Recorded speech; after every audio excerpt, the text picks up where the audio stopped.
We've all got decisions to make a lot of them. It's estimated that we, Americans, probably people in general, make upwards of 35,000 decisions every day.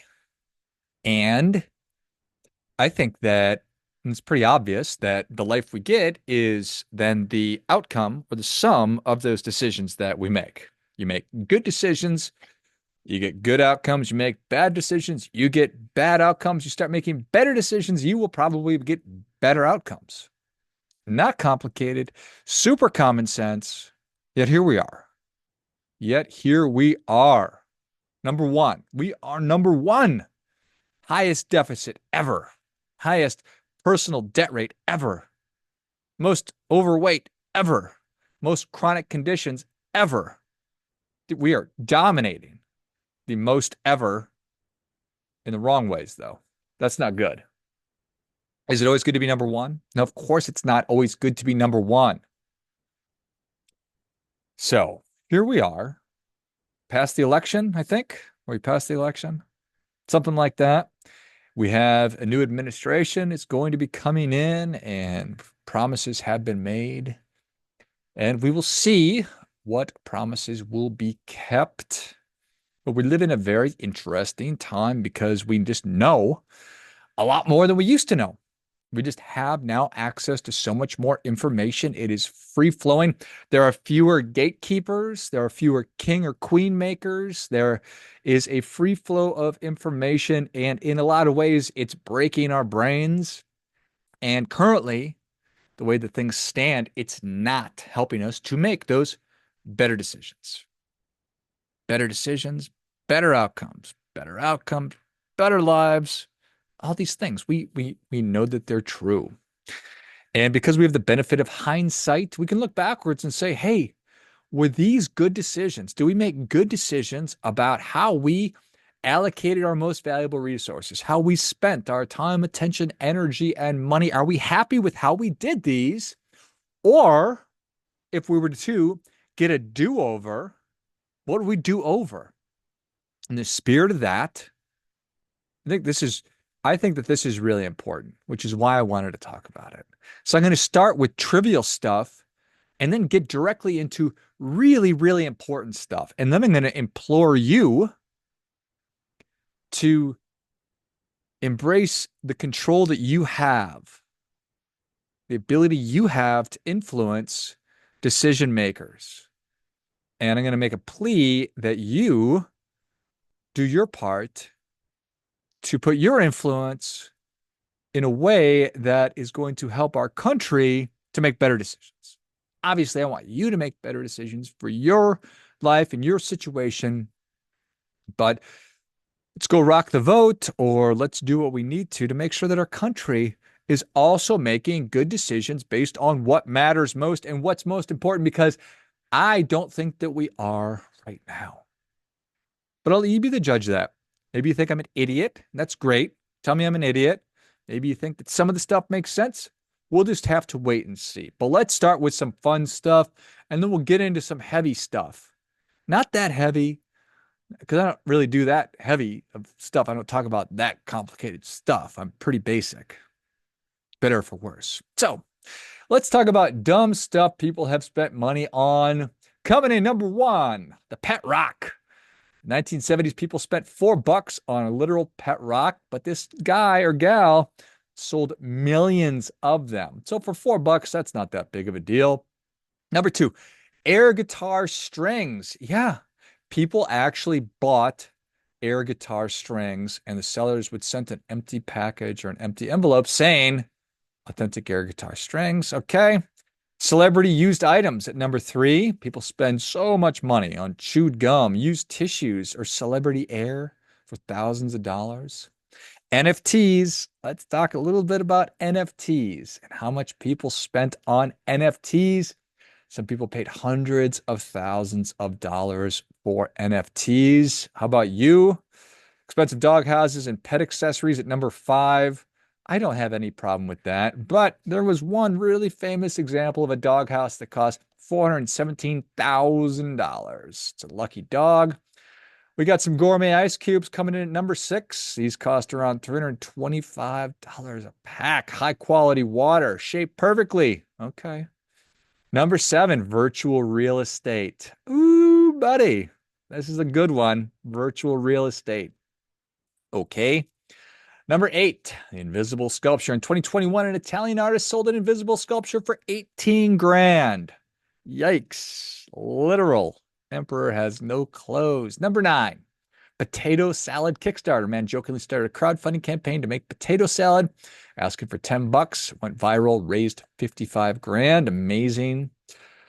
Number 10, custom coffin for events. Yikes. All right. Well, in Ghana, apparently custom built coffins shaped like shoes, airplanes, or fish are sometimes commissioned. Awesome. But I wanted to zero in on a couple of things here on the NFT thing. Do you know how much money was spent on NFTs in 2021 alone? It was a $41 billion market, $41 billion in sales. Beeple, the very famous artist, sold an NFT for $69 million. A lot of CryptoPunk NFTs sold for over $10 million each. Ooh, buddy, virtual real estate. How big was that market? In the metaverse, $500 million in 2021. Yes. Wow. Notable purchase was made by the Metaverse Group, which spent $2.43 million on a virtual plot in Decentraland. Wow, that's a nice one though. That plot, pretty great. Pretty great. Yeah. So that's fun. It's kind of fun. Now I'm gonna circle into some of the really dumb stuff. What about our government? Does our government ever spend money on dumb stuff? It's really not very funny. This is less funny because the government doesn't have any money. What the money the government does have, who does that come from? It comes from us, taxpayers. They don't actually do anything to create money. Well, they create money out of thin air, and that makes our money less valuable and makes things more expensive. But the money they do have that they're not just creating out of thin air, they extract from us in the form of taxes. Okay. All right. So, toilet seats in the 1980s.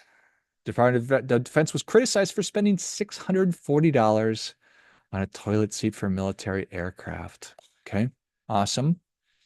What about hammers? Remember this one? Another notorious case came from the same era where the government reportedly paid $435 for a single hammer. That's awesome. That's very funny. Wasteful spending, absolutely preposterous level of bureaucracy and just waste at every level. And oh my goodness, I think I find that to be so offensive. So, a couple of other examples of all-time greats. The F-35 Joint Strike Fighter is a military program regarded as one of the most expensive and delayed in history, with costs that surpassed $1.5 trillion. Unnecessary military equipment. We've spent millions on military tanks and equipment are rarely used. In one case, 2,000 tanks were left sitting unused in the California desert. And obviously, we just left Afghanistan not too long ago and left all of the equipment there. My goodness. Well, how about $1.3 million on beer koozies? A government study funded by $1.3 million aimed to understand how foam koozies keep beer cold in hot weather. Wow. 1.3 million. How about training Syrian rebels? In a failed attempt to support moderate Syrian rebels, the U.S. spent $500 million training fewer than 100 fighters at a cost of $4 million per fighter. Oh, that sounds good. But, well, this isn't necessarily the coup de grace. Hamster fights. Over 3 million was allocated to a study where hamsters were made to fight each other while under the influence of steroids. A program that persisted for over 2 decades. Where is the film on that? Where's the film on the hamsters, the juiced up hamsters throwing down? I mean, it's terrible. And PETA needs to be alerted and step in.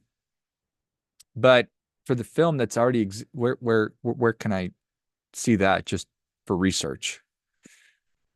Oh, my goodness. There is another study. The government spent $800,000 on subsidizing an IHOP in Washington, D.C. apparently encouraged businesses in an underserved area. Not 800 grand. They subsidized an IHOP in DC. And then they spent $60,000 of federal funds to enhance the facade of a pizzeria in Iowa to make it more inviting. Well, that's crazy. That's just crazy. Those are crazy, especially the hamster one. If anybody knows, if there's a YouTube link or something, hit me up, please. Okay, that was fun. Now let's play the game. Let's play the game. This week's letter comes from Little Victoria. She writes, Dear George G., would you rather our government spend our tax dollars all over the world or spend it on us poor folks here at home? What's the term for that? What's the term for the people that live in the United States and pay taxes? Citizens. That's right. Should the United States, instead of spending money all over the world, sending money all over the world, should we spend it on our citizens? What's a great question. Little Victoria, thank you for asking. Short answer to the question is, I would rather have the government spend or allocate our resources on our citizens instead of sending it all over the world. But let's sharpen our pencils and roll up our sleeves on this one and get into just what could have been or what could be. I'm interested in looking backwards and looking forwards. And I know that we're capable of doing that. You certainly are because you're so smart. Let's hop into our time machine. Time machine noises. Time machine noises. Do you remember the War on Terror? Do you remember? Do you remember weapons of mass destruction? Colin Powell, this honorable man, oh my goodness, lied about weapons of mass destructions in Iraq. They didn't really have them. So, since 2001, the United States of America has spent an estimated $8 trillion on the global war on terror. This includes funding for operations in Afghanistan, Iraq, and other countries, along with related Department of Defense expenditures, homeland security budgets, veteran care, and interest on the debt incurred to finance these conflicts. Specifically, direct military operations in Afghanistan and Pakistan accounted for around $2.3 trillion, while conflicts in Iraq and Syria have cost about $2.1 trillion. Much of this was debt finance, meaning that interest payments alone have exceeded $1 trillion, with more anticipated as the nation's debt grows. Wait, our nation has debt and it's growing? Oh my goodness. Additionally, financial burden continues with costs for veteran health care expected to rise for decades, adding at least another $2.2 trillion. So is that money well spent or no? It's a lot. Smash cut to present day. Back in the time machine. Here we are. Back in the present day. Second thing. Since Russia's invasion of Ukraine in early 2022, the U.S. has provided approximately $174 billion in various forms of aid to Ukraine. As of mid-2024, about $88 billion of this support has been directed towards military aid, including equipment, weapons, and training programs. The remaining has covered financial and humanitarian aid, with nearly $33 billion allocated for Ukraine's government operations and economic stability, including support for civil service, health services, and infrastructure. How nice! How nice to be funding civil services, health services, and infrastructure for Ukraine. There's so many jokes, but it's not funny. So, okay. So most of that funny has come from specific supplemental appropriations by the United States Congress enacted to address the Ukraine crisis. So again, I ask you, money well spent? Money well spent? I'm now remembering this awful video of Lindsey Graham talking to Zelensky. It's the best money we ever spent killing Russians. Best money we've ever spent. I disagree. Senator. Is Lindsey Graham a senator? Is he a representative? He's kind of a douche. Before I go any further, let's have a quick reminder of the name of the show. It's called The Aligned Money Show. I also have another company called Money Alignment Academy. Why? What's with the alignment and money? Well, the idea is that you spend your money, you align your spending, your allocations of your resources with what's most important. Understanding and appreciating that money is finite. Did you know that? That money is finite? Do you have the ability to print money out of thin air and you just send it wherever you want? Do you have that? You know who does and who's been doing it is our government, and that's what we're talking about. But this is the whole thing. Is the way that we are allocating our resources, in this example, our money, and sending it and spending it all over the world on military operations, was that the highest and best use? You and I have finite amounts of time, energy, attention, and money. And because those are finite, it behooves us and benefits us to make the best possible decisions with how we allocate those resources. Thomas Sowell famously said, there's no solutions, there's only trade-offs. When you say yes to one thing, you say no to everything else.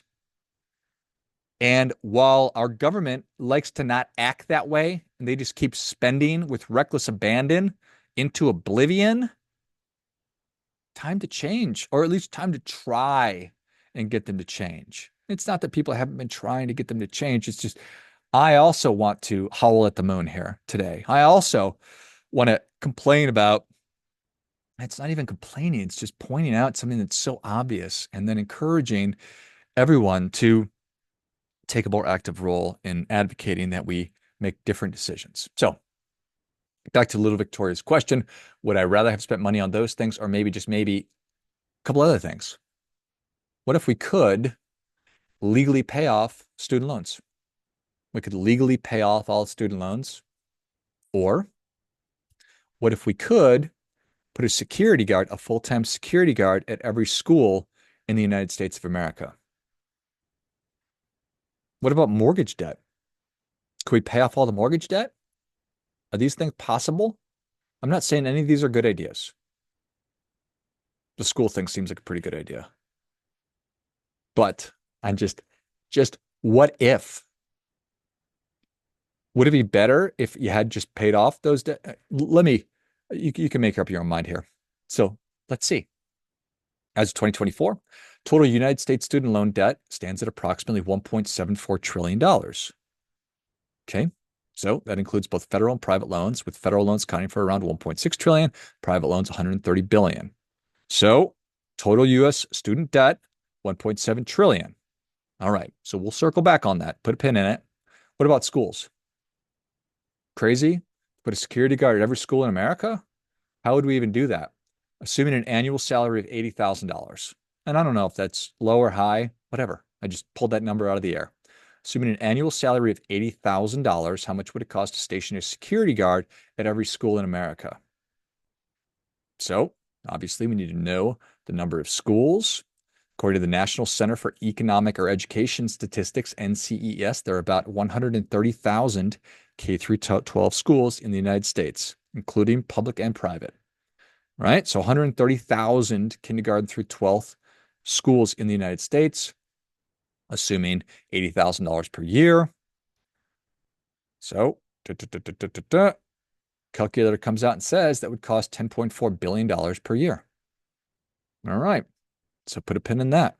$10.4 billion a year to put a full-time security guard at literally every school in America. $10.4 billion. Bonus round. As of 2024, the total US residential mortgage debt was $13 trillion. Okay. So put a pin on that. Recap. US residential mortgage debt, 13.1 trillion. US student loan debt, 1.74 trillion. Every school in the United States, an annual cost of $10.4 billion. How in the world would we ever pay for that? Oh, yeah. Those examples from a minute ago. Remember? Ukraine, $174 billion. Global war on terror, 2.8 trillion plus 2.2 trillion in future obligations plus 1 trillion in interest. So for those of you counting along at home, that's $13 trillion right there. So you could have just wiped out all United States residential mortgage debt, could have wiped that clean right there. Obviously, for just a little bit more, 1.74 trillion student loan debt, piece of cake. And every school in the United States, 10.4 billion a year. Well, my goodness. Ukraine, we spent 174 billion. I think you get the idea here. So is there an unlimited amount of money to go around? No, there's not. Which is why we need to start making better decisions on what our priorities are. We need to decide what matters most to us and then to rank them from most important to least important. Reality is not everything can be the most important thing, because then if you want to make everything the most important thing, then nothing is the most important thing. So we need to decide. Top priority, lower priority. When our children, if we have the opportunity to make our children more safe, I would say that's a pretty top priority. Ensuring the safety of our children, or at least positioning our children for success. For me, that's a top priority. What about clean drinking water? That's a higher priority than Ukraine. It's a higher priority than war on terror. What about our kids being able to read and write, do math? Yeah, I think that's more important too. So, what do you think? We need to take that big step and figure out what is most important to us, and then start treating the things that are most important to us as though they're the most important things. Groundbreaking, I know. We're already spending the money. A lot of this, we already spent it. But it's not like the purse strings have closed. It's not like the Bank of the United States all of a sudden closed. We need to demand whatever the term is, accountability. We need to demand fiscal responsibility. We need to demand that our voices are heard. I need to make sure that I balance my budget. I need to make sure that I am allocating my resources to their highest and best use. If I don't have the money, but I still want to spend it, well, I can do that with credit cards, I guess. But I'm not interested in doing that. I'm not interested in robbing Peter to pay Paul and mortgaging my future and the future of my children, which is what we're doing. You're welcome to spend your money on NFTs and pet rocks and invisible guitar strings, whatever else. We need collectively to come together and make decisions on what is most important. Friendly reminder. Thanks for paying attention. Thanks, Lou Victoria, for the letter. I appreciate it.